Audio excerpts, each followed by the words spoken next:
The fire training facility is located there on the historic fire training facility, and they have been using it since the late 90s. The Air Force had come out and was digging up unexploded ordnance and closed the facility, which raised the level of concern. All of a sudden, the entities involved in this Joint Powers Authority became very concerned. What else don't we know about? The City of Sacramento Risk Management became involved because there was concerns, are there exposures to our employees? And people became aware of the radiation and the volatile organic compounds. And the Joint Powers Authority, and not understanding what to do and what this was about, shut down our facility. So our fire training facility was shut, and I became involved at that point as the loss prevention manager responsible for occupational health and safety to determine, are there exposures to our employers? Have there been? Is this facility safe to operate? And in fact, it has turned out that it's all been positive, and that we've reopened it. But there was a lot of communication and education that had to go on along that way. Well, once we realized, or once they realized that they had concerns, which were around primarily the radiation, because I think that that's something that people just fear. And one of the first steps was to get all the historical documentation, which was over 1,000 pages, as I recall. And we got that, and that's when we connected with yourself. You guys helped us get that information.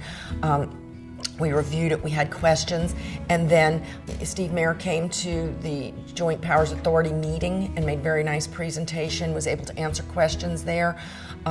Through all of this interaction, we've been provided access to Buddy Walser, who is a scientist that has been very valuable in terms of his insights on how those radioactive substances, if they're there, are going to act and which ways they're going to travel. And in the end of it, the relationships that we've made with the California Department of Toxic Substances Control, it settled it.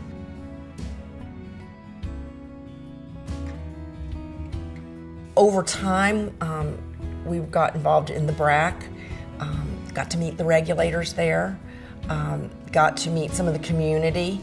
It was interesting, the community asked questions like, who in the world is ever going to use this site? And in fact, we had been using it all along and continue to use it. In the newsletters that are done that give updates, and those have been helpful. Those have come to me. I have forwarded those to our fire chiefs. They're able to use some of those materials, I think, as educational things. They have nice graphics. We're able to show these are the situations. I would say offer yourself up as a resource, explain what all the opportunities are, what you can provide. It's helpful. The stakeholders should hopefully want to be involved. Make it easy as you can for them, because what's going to happen is they're not going to know all of a sudden something's going to come out of left field. And when that happens, and it starts to derail their perfect plan, then they're going to need you. And so if you've already laid that groundwork and let them know who you are and let them know what resources are available, it's going to be a whole lot easier for them.